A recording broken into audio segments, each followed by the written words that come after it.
Welcome to this episode of Prairie People's Poetry, a spotlight series highlighting Saskatchewan spoken word artists through performances and conversation on the craft and community of the art form.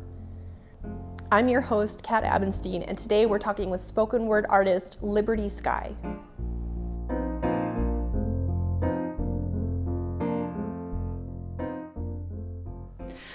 My stage name is Liberty Skye. My official name is Liberty Mkit. I'm a spoken word artist. I've been in the Regina Word Up community since 2017, and I've been really active with them. I have 4 children. Yes, 4 children. 1, 2, 3, 4, and I work as a social worker. Liberty, can you tell me a little bit about your style of spoken word?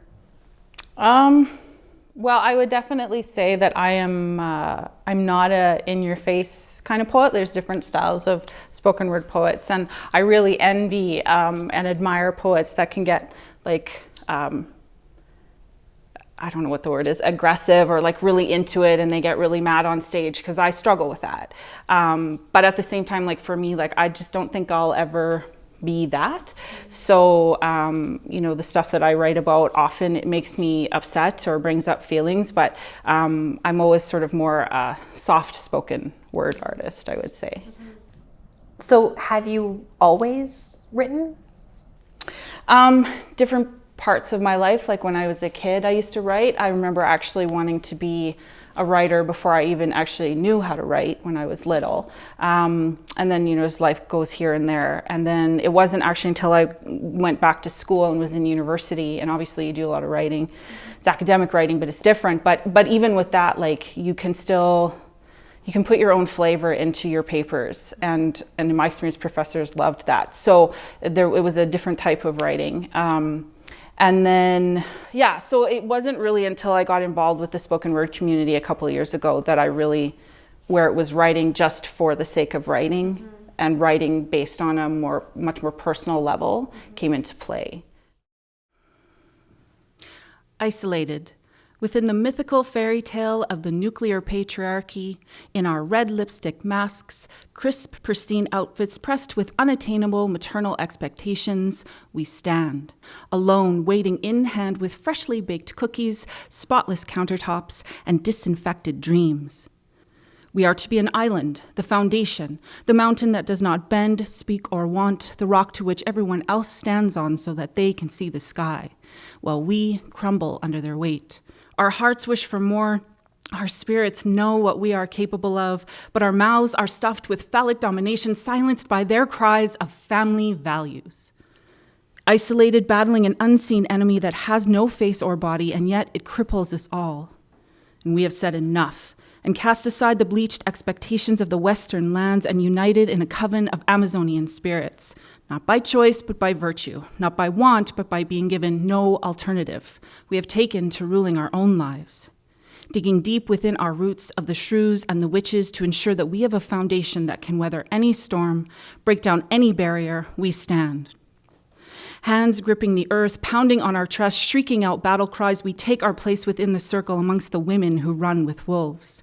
Ripping off the cloak of propriety, smashing the mountain into rubble, dusting the footprints off of our backs, we rise. So what drew you to become part of the spoken word community in Regina? Well, I met a fellow poet who's really active in our community through a mutual friend at a party.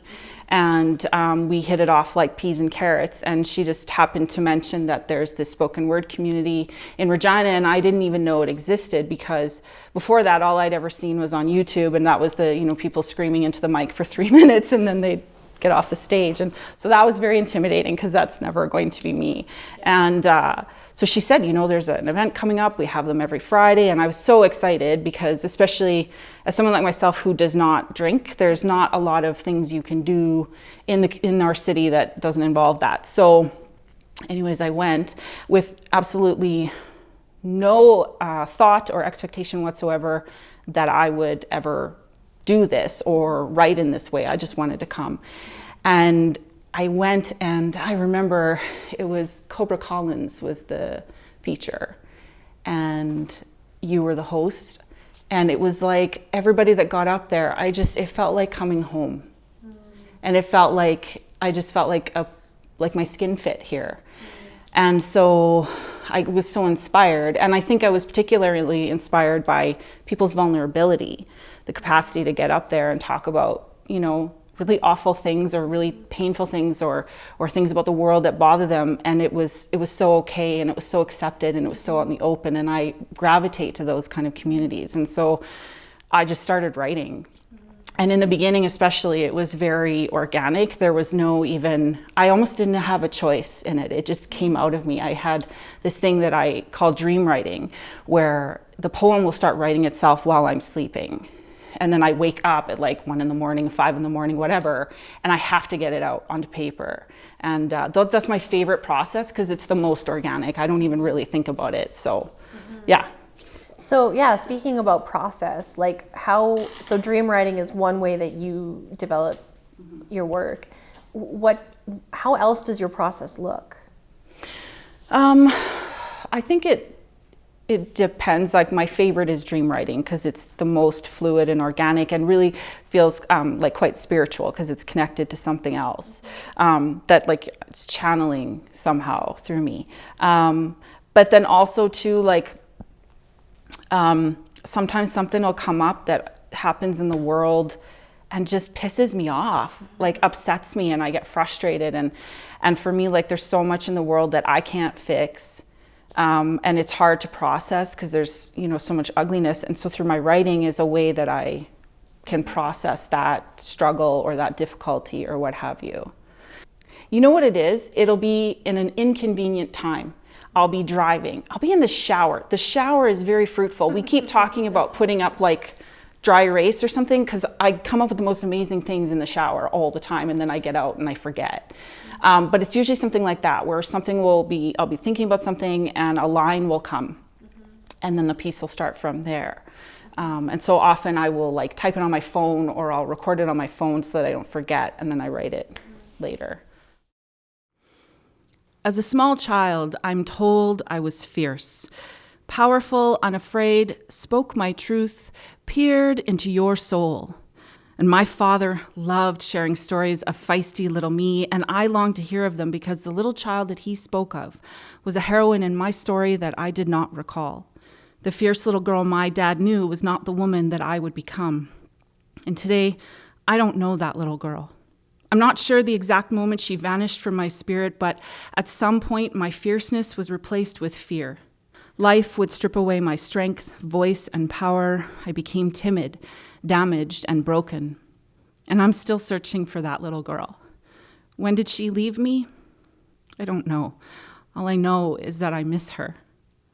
And I wonder, how many women does this happen to?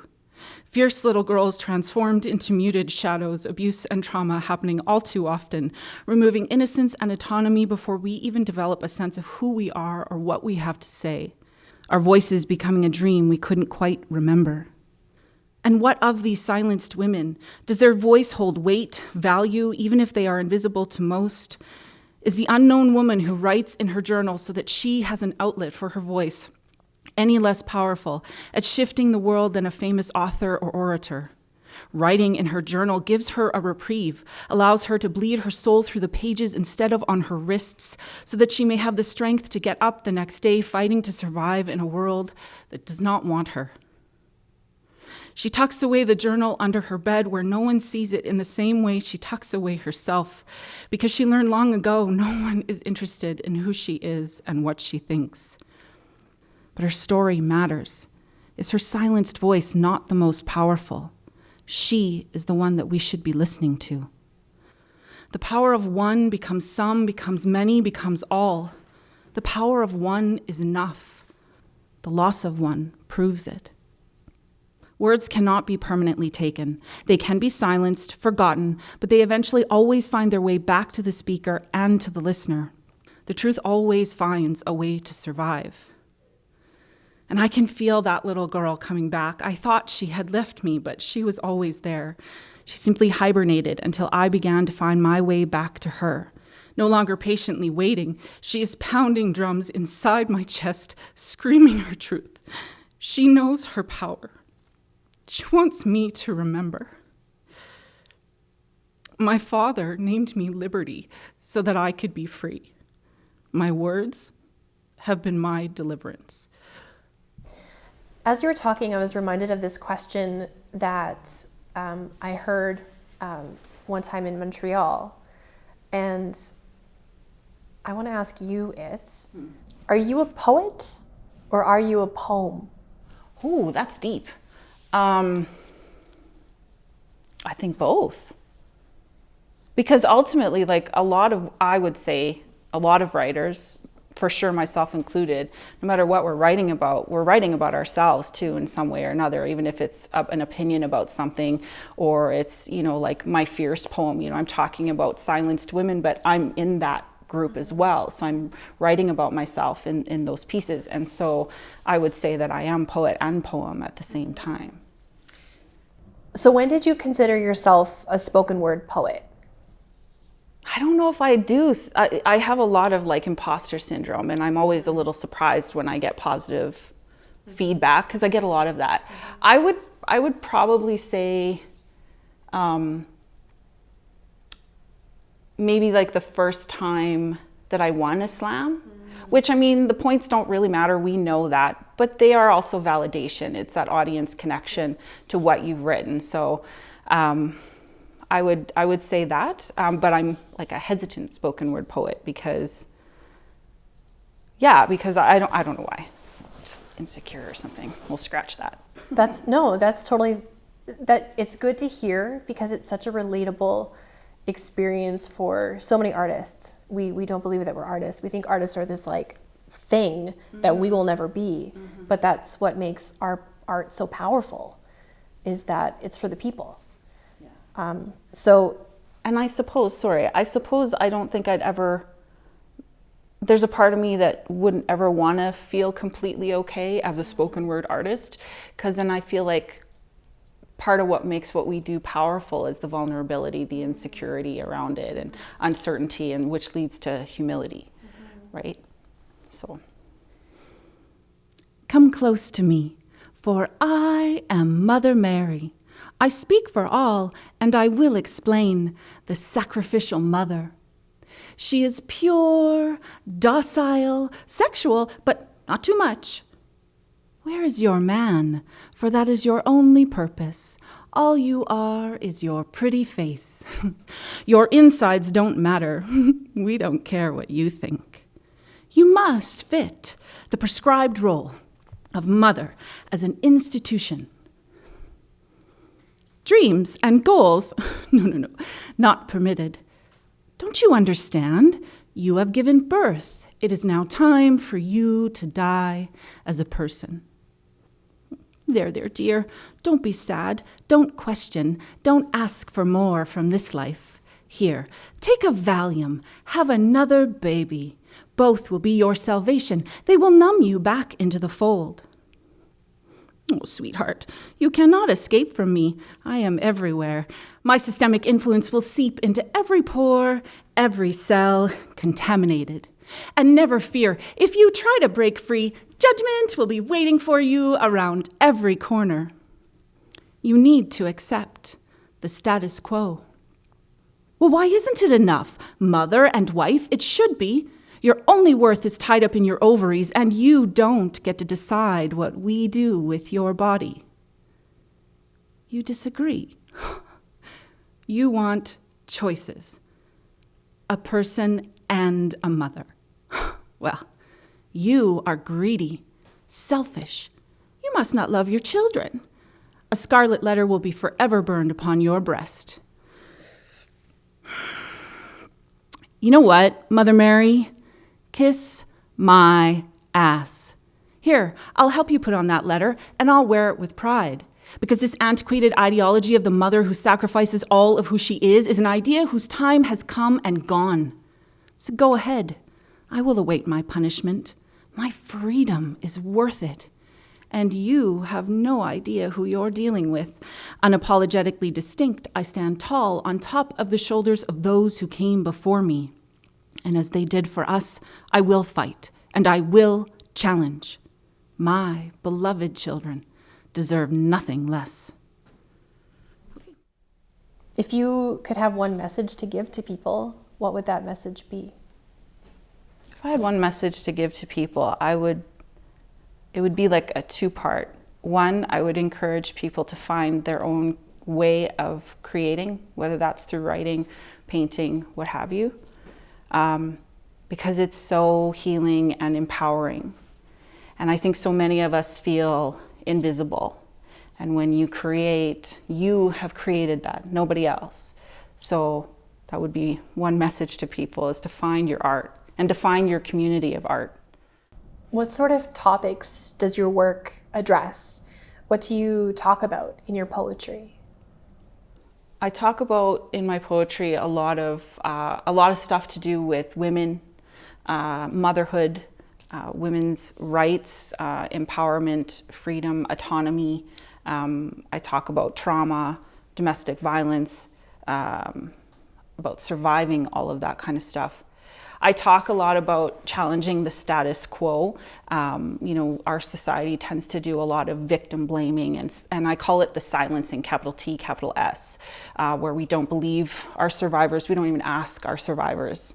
And for me, writing about that kind of stuff is really healing, because these things do happen, it did happen, and it wasn't okay.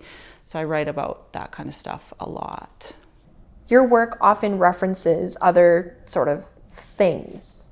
Do you want to tell us a little bit about your Mother Mary piece? My work will reference other pieces sometimes. So for example, in Mother Mary, there's a line where I talk about motherhood as an institution. And where I got that from was from the book of Woman Born. Can't remember the author off the top of my head, but it was a book that I think was actually written around the year that I was born-ish. And it just, the whole book just basically talks about there's motherhood, which is a source of empowerment and freedom for women. And then there's motherhood as an institution, which is within the patriarchy and is oppressive and restrictive. And so that's essentially what Mother Mary is all about, is those two warring ideas. So there's Mother Mary, who is the character of and it's interesting because I always say that I don't have issue with religion, like organized religion, but a lot of my work, there's little jabs about organized religion in pretty much every poem I do. So I may have some issues there. But so the Mother Mary character has nothing to do with the religion, has to do with patriarchy, which she's representative of. And then the end of it is me, and that's that representative of the piece of motherhood as empowering, because motherhood can be and should be a source of empowerment. At age 43, apparently my vagina is supposed to be lost to my sexuality. Like, I'm closer to being a grandmother than not, like I should be knitting or something. But I left my knitting needles behind. My goodie drawer is filled with toys that will connect you to the sublime. Don't go searching in my closet for Christmas gifts. You will regret it. Or get an education, depending on your perspective. Side note, there's nothing wrong with knitting, and grandmothers are fucking awesome. Oh, and newsflash, Granny was probably gaga for it. I'm not trying to be flippant or treat her disrespectfully. In fact, it is with nothing but sheer reverence that I understand her right to her own fucking independence. And just because we may have missed it doesn't mean it wasn't there. And let me ask you this.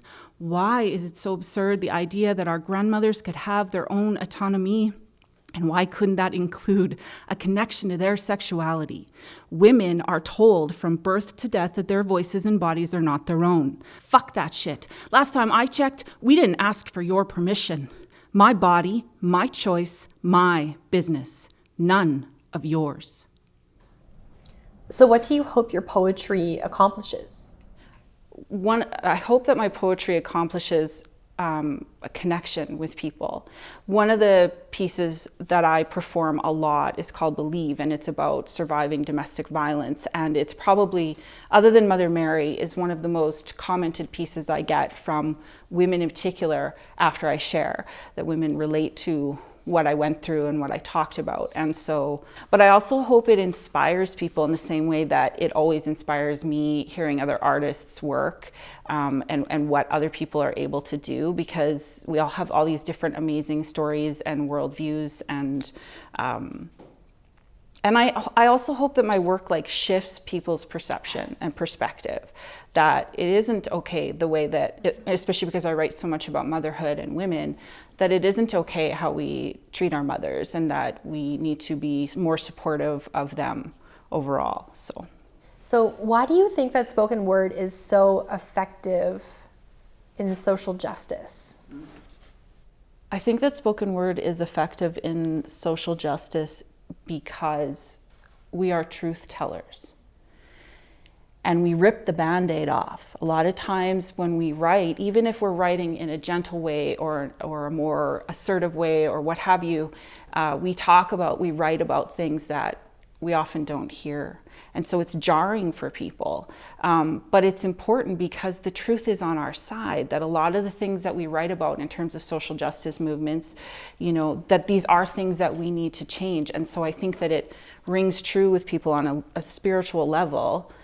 And also too, I think people connect and recognize that vulnerability, because that's a lot. It's hard, right? Like you get up there and you just like rip your soul out on stage, and then, for points, and sit down.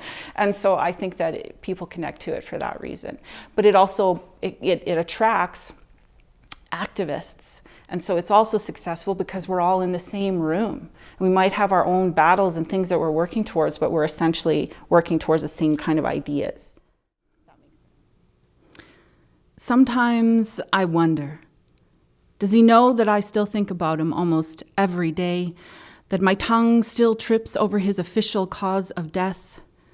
Does he know that he ripped apart my soul in those moments when he took his last breath? Sometimes I am afraid that his shadow will always cast too much shade over me. Sometimes I understand why he euthanized himself, freed his spirit from the shackles of colonialist purgatory. Sometimes I wear his deathbed ring on my middle finger because I know he would have been proud to have a daughter who said, "Fuck you" to the system too.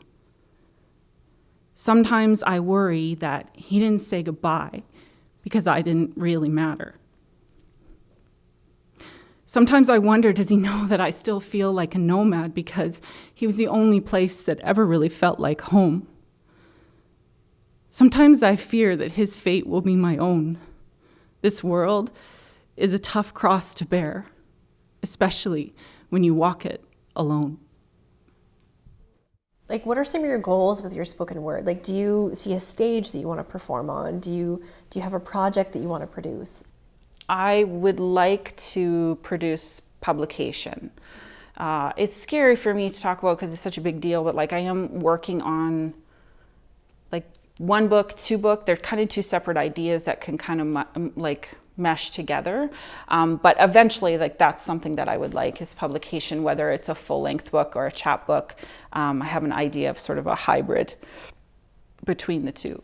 So that is ultimately what I would like to do. And someday I would love to do, like what Johnny McRae does, where he goes, before COVID, like where people travel across Canada doing feature poets and workshops, and I think that would be amazing. What did you hope that I'd asked you today?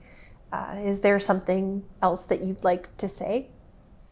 I'm just feeling this strong pull to, people who are feeling invisible or left out or odd or that you don't fit in. I just want to encourage you to find your art because you do matter, and your voice actually is really, really important. It's especially the ones who feel left out. That you are in the room, and what you do, what you produce really matters. And so that is what I would like to say, is just to encourage you. And come to the spoken word community, it's awesome. This has been Prairie People's Poetry with me, Cat Abenstein, as your host. Thanks to Liberty Skye for her work, and thanks to you for tuning in. Make sure to like, share, and check out the other videos in our series. And be sure to let us know what you think. Thanks for supporting Prairie Poetry.